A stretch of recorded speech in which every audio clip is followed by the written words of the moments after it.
Doctor Mohammad Yunus যখন প্রথমে Nobel পান, প্রথমে আমরা সবাই কিন্তু আনন্দিত হয়েছি, কিন্তু একটা কারণ এখন পর্যন্ত আমি মিলাইতে পারি নাই যে ক্ষুদ্র ঋণ সুদের ব্যবসা করে একটা মানুষ কিভাবে নোবেল পায়।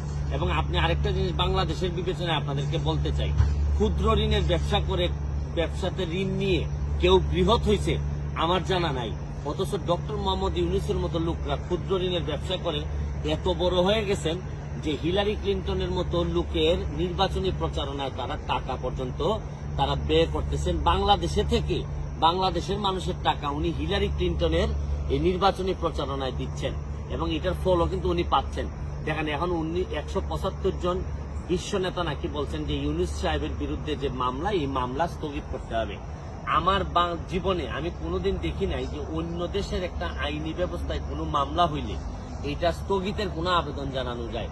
সর্বোচ্চ আমরা কি করি, আমরা বলি যে অবশ্যই যেন তাকে ন্যায় বিচার নিশ্চিত করা হয়, বা আমাদের যদি কারো আগ্রহ থাকে আমরা নিজেরা এসে, হিলারি ক্লিন্টন ওনারা কিন্তু নিজেরা এসে এখানে মামলা পরিচালনা করতে পারতেন।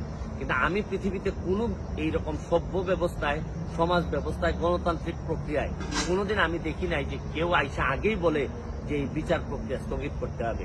শুনেন, আমি একটা জিনিস আপনাদেরকে বলি, এই দুঃসময়ে এখন যে সময়টা ক্রাইসিস মোমেন্ট, এই সময়ে আওয়ামী লীগের মধ্যেই আমি আওয়ামী লীগের যারা আছেন সবাইকে দাবি করব যে যার খুলস থেকে বেরোয় আসেন। প্রতিবাদ করার সময় আছে, আমাদের যা যা আছে তার বিভিন্ন সময় আমরা বলবো, আমাদের দুর্নীতির বিরুদ্ধে যুদ্ধ চলতে থাকবে।